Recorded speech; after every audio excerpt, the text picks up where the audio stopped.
Er man en af de mange danskere, der for nogle år siden gik med på ideen om at købe en ged, der skulle leve i Afrika, kan man trygt stole på, at den har det godt. En gruppe frivillige indsamlingsledere i Folkekirkens Nødhjælp har med egne øjne konstateret, at gederne lever. Eller måske er det deres afkom og de resultater, der er kommet ud af, at Folkekirkens Nødhjælp fik den idé at opfordre danskerne til at sponsere en ged til en fattig familie, eksempelvis i Afrika. Tina Jensen fra Flakkebjerg og 9 andre frivillige ulønnede indsamlingsledere fra hele Danmark har været på studietur til Uganda, hvor de besøgte flere af de projekter, der bliver støttet af Folkekirkens Nødhjælp. For deltagerne i turen blev det et kulturschok uden lige at køre gennem hele landet til de allermest fattige egne mod nord. Og flere steder mødte de familier, der har fået en ny start i form af en ged, der har fået kid, der kunne sælges og give indtægter, der igen kunne investeres i en ko, osv.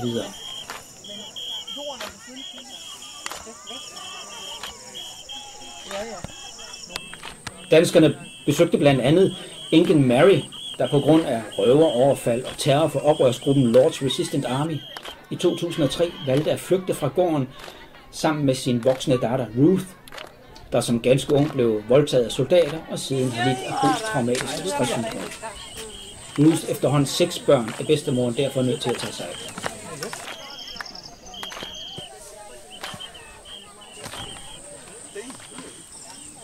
Med en tårer i øjenkrogen fortalte Mary om, hvordan tiden i flygtningelejren, hvor de ikke kunne foretage sig, gjorde dem apatiske. Så da de i 2006 kunne flytte hjem til deres egne hytter, havde de ikke alene mistet alle husdyr og såsæd, men også viljen og evnen til at klare sig selv.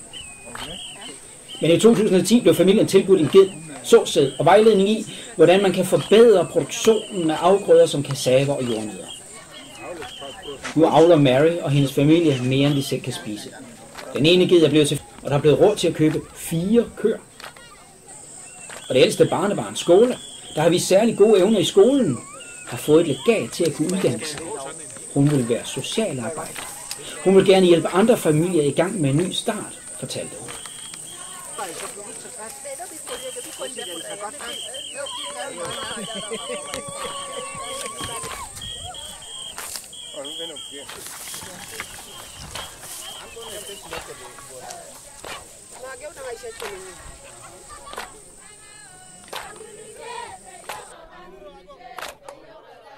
Overalt, hvor de danske indsamlingsledere kom frem, blev de modtaget med glæde og taknemmelighed. Ganske vist er det i alle projekter lokale organisationer, der står for kontakten til befolkningen. Men man ved godt, at bagved de lokale organisationer står blandt andet Folkekirkens Nødhjælp i et fjernt land, langt, langt borte.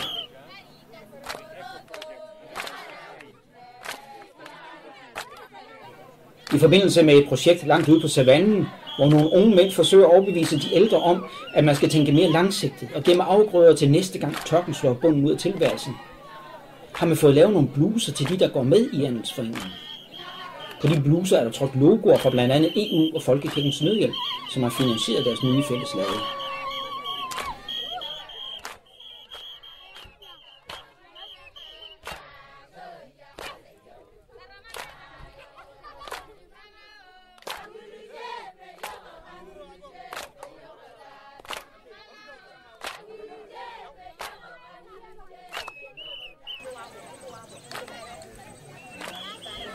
Det blev også til besøg i landsbyer, hvor der endnu ikke er grund til sang og glæde. Der var besøg hos familier, der ikke har råd til skolegang, og hvor de end ikke kan avle nok til at kunne spise sig mætte hver dag. Men nu er grunden i det mindste lagt. De har fået hjælp til at registrere, at jorden, de lever på, er deres egen. Magtfulde kræfter i politik og udenlandske investorer vil gerne have dem fjernet, så de uhindret kan gå på jagt efter mineraler i den fattige og tørre ærjord.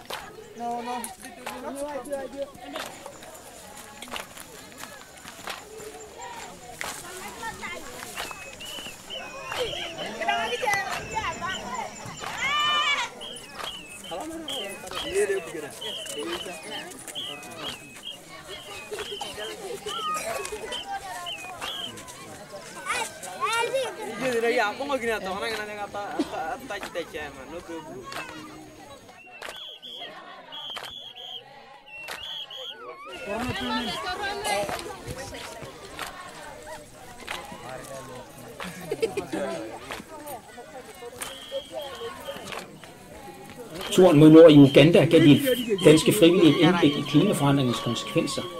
Lige i år er der kommet regn i regntiden. Nogle steder alt for meget. Men sidste vinter udeblev regnen helt.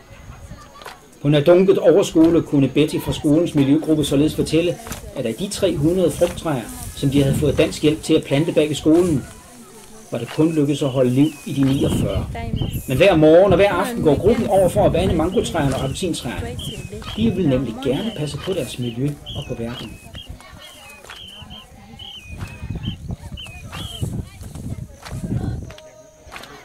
For Tina og de andre danske frivillige blev turen til Uganda en oplevelse for livet.